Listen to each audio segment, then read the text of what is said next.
Hi everyone, I am Ambika, student of Interface College, Davangere. In this video, we can learn about the topics like conditional statements and its types.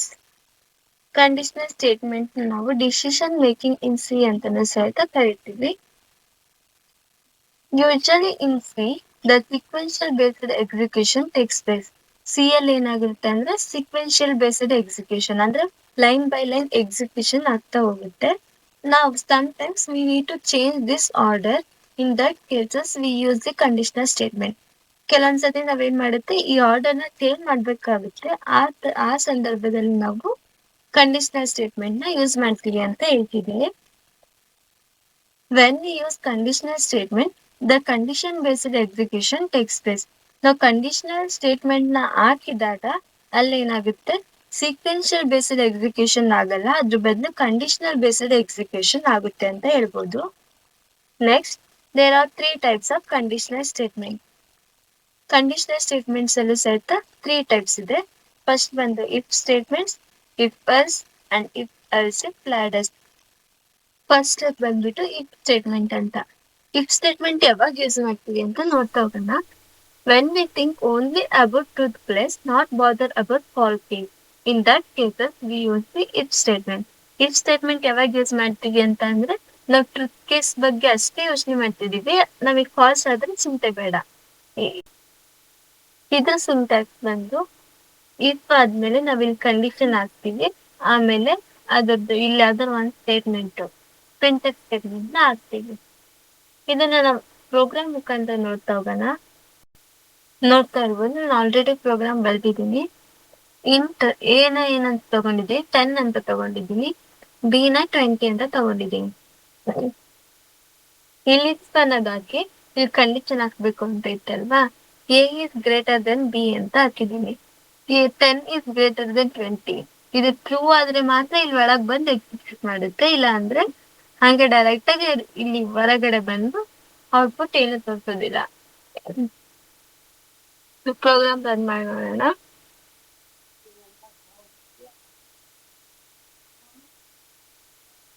ನಾನು ಹೇಳ್ತಾನೆ ಈ condition falls ಆಗಿರೋದ್ರಿಂದ ಇದು ಒಳಗಡೆ ಹೋಗಿಲ್ಲ ಅಂತ ಹೇಳಿದೆ.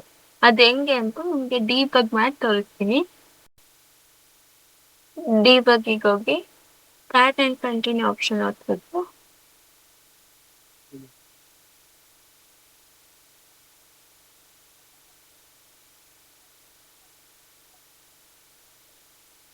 ಔಟ್ಪುಟ್ ಕೊಟ್ಟಿದೆ.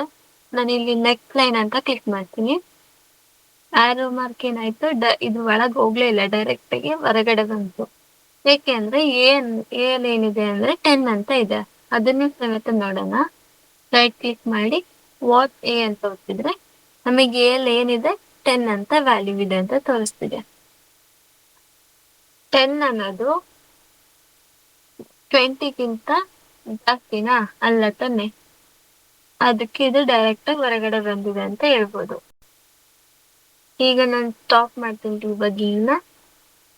ಈಗ ಇದೇ ಕಂಡೀಷನ್ ಸ್ವಲ್ಪ ಚೇಂಜ್ ಮಾಡಿ ನೋಡೋಣ. ಇಲ್ಲಿ ಗ್ರೇಟರ್ ದೆನ್ ತೆಗ್ದಾಗೆ ಲೆಸ್ ದೆನ್ ಅಂತ ಹಾಕಿದೀನಿ. ಇಲ್ಲಿ ಏನಂತ ಹಾಕ್ತೀನಿ ಅಂದ್ರೆ ಬಿ ಇಸ್ ಗ್ರೇಟರ್ ಅಂತ ಹಾಕ್ತೀನಿ.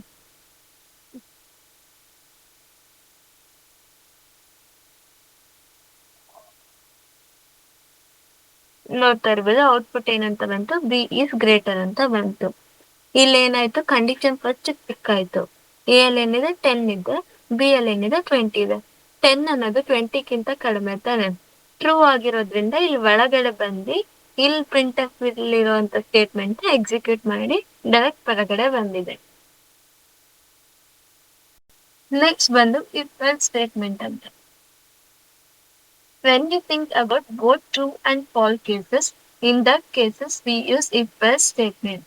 ನಾವ್ ಯಾವಾಗ ಟ್ರೂನು ನಮಗ್ ಬೇಕು ಹಂಗೆ ಫಾಲ್ಸ್ ಸಮೇತ ಬೇಕು ಅಂತ ಯೋಚನೆ ಮಾಡ್ತೀವೋ ಅಂತ ಟೈಮಲ್ಲಿ ನಾವು ಇಫ್ ಎಲ್ಸ್ ಸ್ಟೇಟ್ಮೆಂಟ್ ನ ಯೂಸ್ ಮಾಡ್ತೀವಿ.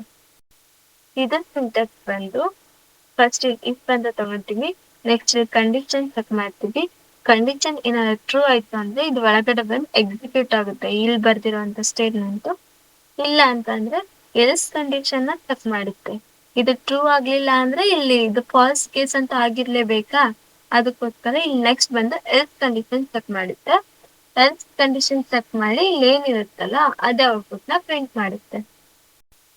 ಅದೇ ಮೇಲೆ ಪ್ರೋಗ್ರಾಮ್ ಮುಖಾಂತರ ನೋಡೋದಾದ್ರೆ ಇಲ್ಲಿ ಏನಂತ ಇದೆ, ಇಫ್ ಅಲ್ಲಿ ನಾನು ಕಂಡೀಷನ್ ಹಾಕಿದ್ದೀನಿ. ಏನ್ ಕಂಡೀಷನ್ ಅಂತ ಅಂದ್ರೆ if A is less than B ಆಗಿತ್ತು ಅಂತ ಅಂದ್ರೆ ಏನ್ ಮಾಡು, ಈ ಕಂಡೀಷನ್ ಟ್ರೂ ಆಗಿತ್ತು ಅಂದ್ರೆ ಒಳಗಡೆ ಬಂದು ಬಿ ಅನ್ನೋದು ಗ್ರೇಟರ್ ಅಂತ ಪ್ರಿಂಟ್ ಮಾಡು, ಇಲ್ಲ ಅಂತ ಅಂದ್ರೆ ಎ ಗ್ರೇಟರ್ ಅಂತ ಪ್ರಿಂಟ್ ಮಾಡು ಅಂತ ಹೇಳಿದೀನಿ. ಪ್ರೋಗ್ರಾಮ್ ರನ್ ಮಾಡಿ ನೋಡೋಣ.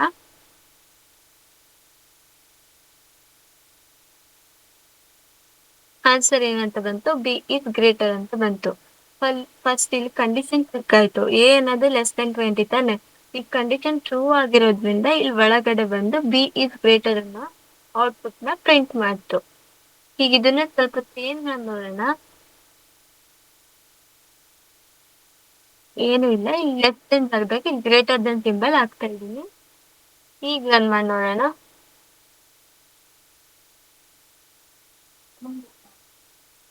ಈಗ ಔಟ್ಪುಟ್ ಏನಂತ ಬಂತು, ಎ ಈಸ್ ಗ್ರೇಟರ್ ಅಂತ ಬಂತು.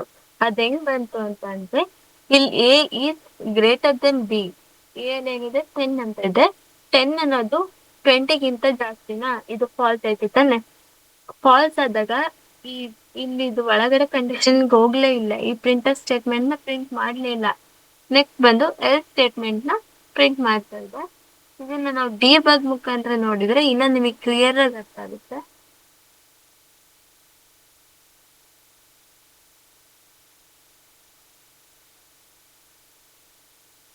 ನೋಡಿದ್ವಿ ತಾನೆ, ಇದು ಒಳಗಡೆ ಹೋಗ್ಲೇ ಇಲ್ಲ, ಡೈರೆಕ್ಟ್ ಹೊರಗಡೆ ಬಂದು ಇಲ್ಲಿ ಎಲ್ಸ್ ಅಲ್ಲಿ ಇರುವಂತ ಕಂಡೀಷನ್ ಚೆಕ್ ಮಾಡ್ತಾ ಇದೆ. ಚೆಕ್ ಮಾಡಿ ಹೊರಗಡೆ ಬಂತು. ಈಗ ಡಿಬಗಿಂಗ್ ನ ಸ್ಟಾಪ್ ಮಾಡೋಣ. ನೆಕ್ಸ್ಟ್ ಬಂದು ಇಫ್ ಎಲ್ಸ್ ಇಫ್ ಲ್ಯಾಡರ್ ಅಂತ.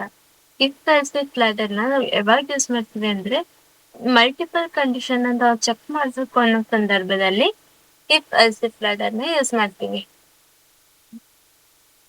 ಇದ್ರ ಸಿಂಟ್ಯಾಕ್ಸ್ ಬಂದು ಫಸ್ಟ್ ಇಫ್ ಅಂತ ಬರ್ತೀವಿ, ಆಮೇಲೆ ಕಂಡೀಷನ್ ಚೆಕ್ ಮಾಡ್ತೀವಿ. ಈ ಕಂಡೀಷನ್ ಟ್ರೂ ಆಗಿತ್ತು ಅಂದ್ರೆ ಬ್ಲಾಕ್ 1 ಎಕ್ಸಿಕ್ಯೂಟ್ ಆಗುತ್ತೆ, ಅಥವಾ ಇನ್ನೊಂದು ಕಂಡೀಷನ್ ಸಹಿತ ಚೆಕ್ ಮಾಡ್ತೀವಿ ಎಲ್ಸ್ ಇಫ್ ಇದು ಟ್ರೂ ಆಗಿರ್ಲಿಲ್ಲ ಅಂದ್ರೆ ನೆಕ್ಸ್ಟ್ ಈ ಕಂಡೀಷನ್ ಬರುತ್ತೆ. ಈ ಕಂಡೀಷನ್ ಸಹಿತ ಟ್ರೂ ಆಗಿತ್ತು ಅಂತ ಅಂದ್ರೆ ಸೆಕೆಂಡ್ ಬ್ಲಾಕ್ ಎಕ್ಸಿಕ್ಯೂಟ್ ಆಗುತ್ತೆ, ಅಥವಾ ಫಾಲ್ಸ್ ಆಗಿತ್ತು ಅಂತ ಅಂದ್ರೆ ಎಲ್ಸ್ ಬ್ಲಾಕ್ ಅಂದ್ರೆ ಇದು ಡಿಫಾಲ್ಟ್ ಬ್ಲಾಕ್ ಎಕ್ಸಿಕ್ಯೂಟ್ ಆಗುತ್ತೆ ಅಂತ ಹೇಳ್ಬೋದು. ಇದನ್ನ ನಾವು ಪ್ರೋಗ್ರಾಮ್ ಮುಖಾಂತರ ನೋಡೋಣ. ನಾನಿಲ್ಲಿ ಇಂಟೀಜರ್ ಎ ವ್ಯಾಲ್ಯೂ ಏನಂತ ತಗೊಂಡಿದ್ದೀನಿ, 10 ಅಂತ ತಗೊಂಡಿದ್ದೀನಿ. ಬಿ ವ್ಯಾಲ್ಯೂ ಬಂದು 20 ಅಂತ ತಗೊಂಡಿದ್ದೀನಿ. ನೆಕ್ಸ್ಟ್ ಸಿ ವ್ಯಾಲ್ಯೂ ಬಂದು 30 ಅಂತ ತಗೊಂಡಿದ್ದೀನಿ. ಇಲ್ಲಿ ಕಂಡೀಷನ್ ಚೆಕಿಂಗ್ ಆಗ್ತಾ ಇದೆ ನೋಡಿ. A is greater than B and A is greater then C ಆಗಿತ್ತು ಅಂತ ಅಂದ್ರೆ ಏನಂತ ಪ್ರಿಂಟ್ ಮಾಡುತ್ತೆ, ಎ ಇಸ್ ಗ್ರೇಟರ್ ಅಂತ ಪ್ರಿಂಟ್ ಮಾಡುತ್ತೆ. ನಾನು ಲಾಜಿಕಲ್ ಆಪರೇಟರ್ಸ್ ಅಲ್ಲಿ ಹೇಳಿದ್ದೆ ನಿಮ್ಗೆ. ಅಂಡ್ ಸಿಂಬಲ್ ಏನ್ ಯೂಸ್ ಮಾಡ್ತೀವಿ ಅಂದ್ರೆ ಎರಡು ಟ್ರೂ ಆಗಿದ್ರೆ ಮಾತ್ರ ಇದು ಟ್ರೂ ಆಗಿ ಒಳಗಡೆ ಎಕ್ಸಿಕ್ಯೂಟ್ ಆಗುತ್ತೆ. ಎರಡರಲ್ಲಿ ಯಾವ್ದಾದ್ರು ಒಂದು ಫಾಲ್ಸ್ ಇದ್ರೆ ಇದು ಎಕ್ಸಿಕ್ಯೂಟ್ ಆಗಲ್ಲ ಅಂತ ಹೇಳಿದ್ದೆ. ನೋಡ್ತಾ ಇರ್ಬೋದು, ಎ ಅಲ್ಲಿ ಏನಿದೆ 10 ಅಂತ ಇದೆ, ಬಿ ಅಲ್ಲಿ ಏನಿದೆ 20 ಅಂತ ಇದೆ. 10 ಇಸ್ ಗ್ರೇಟರ್ ದೆನ್ 20, ಇದು ಫಾಲ್ಸ್ ಆಗುತ್ತೆ ತಾನೆ. ನೆಕ್ಸ್ಟ್ ಎ ಅಲ್ಲಿ ಏನಿದೆ 10 ಇದೆ, 10 ಇಸ್ ಗ್ರೇಟರ್ ದೆನ್ 30 ಅಂತೆ. ಇವೆರಡು ಸಹಿತ ಫಾಲ್ಸ್ ಆಗಿದ್ದೆ, ಅದಕ್ಕೆ ಇಲ್ಲಿ ಏನಾಗಿದೆ ಫಾಲ್ಸ್ ಅಂತಾಗಿ ಈ ಪ್ರಿಂಟರ್ ಸ್ಟೇಟ್ಮೆಂಟ್ ಎಕ್ಸಿಕ್ಯೂಟ್ ಆಗಲ್ಲ. ನೆಕ್ಸ್ಟ್ ಏನ್ ಮಾಡುತ್ತೆ, ಈ ಕಂಡೀಷನ್ ಚೆಕ್ ಮಾಡುತ್ತೆ, else if condition. If B is greater then C ಆಗಿತ್ತು ಅಂತ ಅಂದ್ರೆ ಬಿ ಇಸ್ ಗ್ರೇಟರ್ ಅನ್ನೋದನ್ನ ಪ್ರಿಂಟ್ ಮಾಡುತ್ತೆ, ಇಲ್ಲ ಅಂತ ಅಂದ್ರೆ ಸಿ ಇಸ್ ಗ್ರೇಟರ್ ಅಂತ ಪ್ರಿಂಟ್ ಮಾಡುತ್ತೆ. ಪ್ರೋಗ್ರಾಮ್ ರನ್ ಮಾಡಿ ನೋಡೋಣ.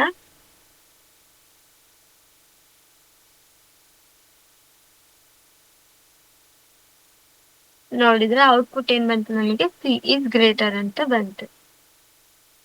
Thank you.